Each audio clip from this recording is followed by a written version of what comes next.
राम राम. आपल्या विश्व चैतन्य चॅनलला सगळ्यांनी सबस्क्राईब करा हो माय बाप. दारू दुकानदार आपल्याला नाही नाही ते बोलला. आपल्या दोन्ही बाळांना तिने जीव घातलं. कॉइन बॉक्सवर गेली, भावाला फोन लावला, सांगितलं दादा मला 10,000 रुपयाची फार गरज आहे रे नितांत, मला सकाळी 10 वाजेपर्यंत 10,000 रुपये आणून दे. त्याने सांगितलं ठीक आहे. आणि ती घरामध्ये गेली, स्वयंपाक त्या ठिकाणी करायला लागली आणि आपल्या मुलीला सांगितलं पिंकी तू शाळेत जा. ती पिंकी म्हटली नाही आई मी शाळेत जाणार नाही, जोपर्यंत त्या दारूवाल्या दुकानदाराचे पैसे फिटत नाहीत ना तोपर्यंत मी तुझ्या बरोबर शेतात काम करायला येणार, मी शाळेत जाणार नाही. आईने सांगितलं अगं पिंकी काही काळजी करू नको, तुझा मामा पैसे घेऊन येणार आहे, फक्त एक काम कर शाळेत जाताना ना थोडा मोठा डब्बा घेऊन जा. आपल्या घरी खिचडीला तांदूळ नाहीये ना, आणि म्हणून तुझ्या भावाला खिचडी फार आवडते, त्याच्यामुळे 2-4 चमचे खिचडी जरा जास्त घेऊन ये. तिने सांगितलं ठीक आहे. आणि ती आपल्या भावाला सांगू लागली विकास आईला त्रास देऊ नको हा, मी तुला खिचडी घेऊन येते. ती शाळेमध्ये गेली, आई स्वयंपाक करायला लागली, मोटरसायकलचा आवाज आला म्हणून बाहेर गेली. तिचा भाऊ त्या ठिकाणी आलेला होता, भावाने 10,000 रुपये दिले, तिने चुलीजवळ ठेवले. भावाला म्हटली दादा अरे चहा घे जेवण कर. त्याने चहा घेतला आणि तो त्या ठिकाणी निघून गेला. आता ही पुन्हा स्वयंपाक करायला लागली. स्वयंपाक करत असताना महाराज सरपण संपलं आणि म्हणून सरपण आणण्याकरता ती बाहेर गेली. छोटासा मुलगा तिथंच खेळत होता. असं म्हणतात लहान मुलं शिकवल्याने शिकत नाहीत, मोठ्या माणसांचं बघून शिकत असतात. ती बाहेर सरपण आणण्याकरता गेली, मुलगा चुलीजवळ खेळत होता. 10,000 रुपये तिने त्या ठिकाणी ठेवले होते. त्याने ते 10,000 रुपये घेतले, चुलीत टाकले, सगळे पैसे जळायला लागले. ती सरपण घेऊन घरामध्ये आली, ते पैसे जळताना पाहिले आणि मुलाला म्हणू लागली मूर्खा सगळे पैसे जळून टाकले, त्या दारूवाल्याची उधारी द्यायची होती मला, आता मी कुठून देऊ त्याला. आणि रागाच्या भरामध्ये ताडकन त्या पोराच्या तोंडात मारले महाराज. तो मुलगा चुलीवर जाऊन पडला. चुलीवरती काचेची चिमणी होती, त्या चिमणीला त्या बाळाचं डोकं लागलं. चिमणीतलं सगळं रॉकेल बाळाच्या अंगावर उडालं. त्या बाळाच्या अंगावर सगळं रॉकेल पडल्यामुळे त्या बाळाने पेट घेतला. 99% ते बाळ भाजलं. त्या मेलेल्या बाळाला आईनं जवळ घेतलं, हृदयाशी लावलं, धाय मोकलो मोकलो अक्षा मोक्षी ती आई त्या ठिकाणी रडू लागली विकास जागा हो, विकास मला एकदा आई म्हण. पण आता त्याचा काय उपयोग होता, त्याने प्राण सोडला होता, मान टाकून दिली होती. सगळ्या बाया त्या ठिकाणी तिला आवरत होत्या. त्या बाईचा नवरा गल्लीमध्ये दारू पिऊन पडला होता. एक माणूस पळत पळत गेला, म्हटला अरे अरे तुझा मुलगा मेला घरी जळून. तो घरी आला, बायकोला म्हणू लागला माझ्या मुलाला मारलं तू, तुला जिवंत ठेवणार नाही.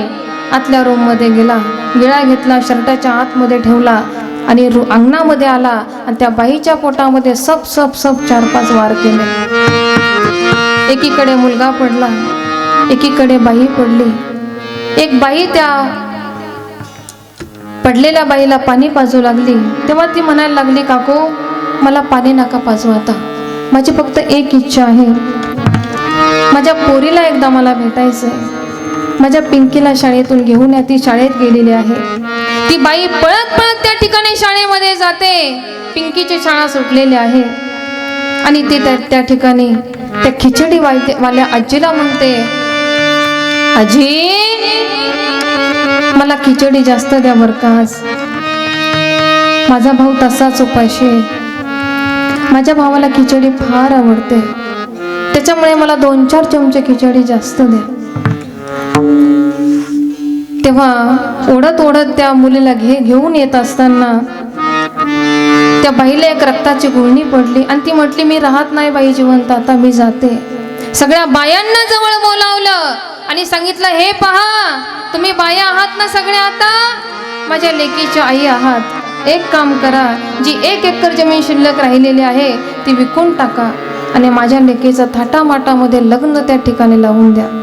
असं ती एवढा शब्द बोलून तिने आपले प्राण सोडून दिले. मुलगी त्या ठिकाणी शाळेतून आली, तिच्या हातात खिचडीचा डब्बा होता.